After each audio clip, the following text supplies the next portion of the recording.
Tonight's I-Team report is bound to stir up some strong opinions. No surprise, since it involves race and guns. This is all about how a person's skin color can affect your decision to pull the trigger. And as investigative reporter Jeremy Rogowski discovered, it's not as black and white as you may think.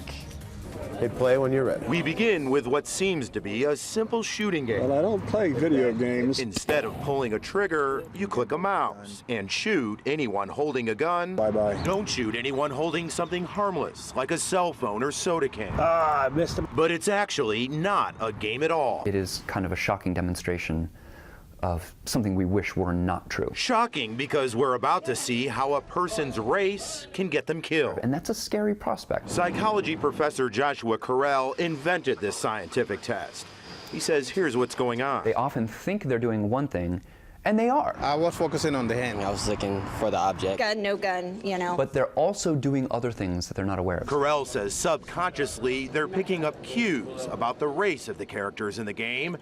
Then their mind is linking race to a stereotype. Black people are more likely to be associated with violence, crime, and threat than are white people. It's a cultural association fueled by music, movies, and TV. And the effect on our behavior?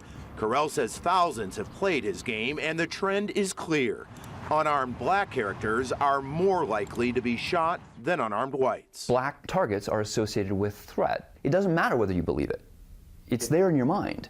It's even there in the minds of black people. So when we test black participants, they show racial bias. Our first group of test takers at Memorial Park, Ben, you shot 3 unarmed African Americans. were sure surprised by their test scores. I don't know, it's pretty interesting results. Ben Shepard's not a gun owner, but others we tested are. At this Katy gun range, Joe Whitney shot an unarmed black man. And it's my fault. I should have paid more attention. So did Paul Spear.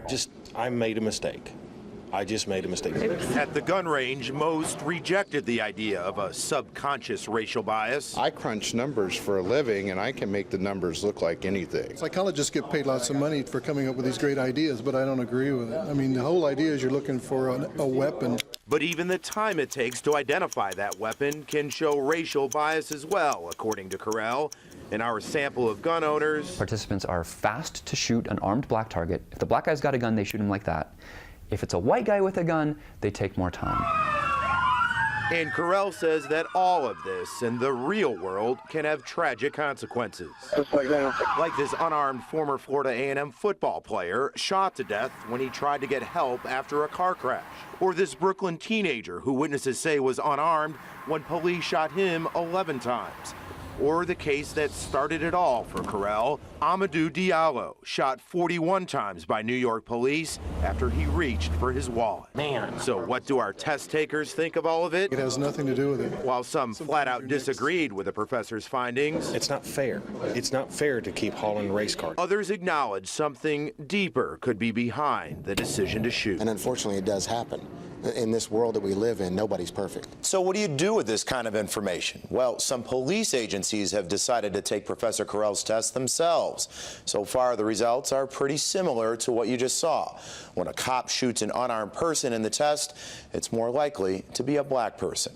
Jeremy Rogowski, KHOU 11 News. Now, we told you this would stir up some strong opinions, and this story is already getting a lot of reaction. We showed it to people earlier today. You'll hear what they had to say, and also you can tell us your thoughts on Facebook. We'll show you those comments in just a few minutes.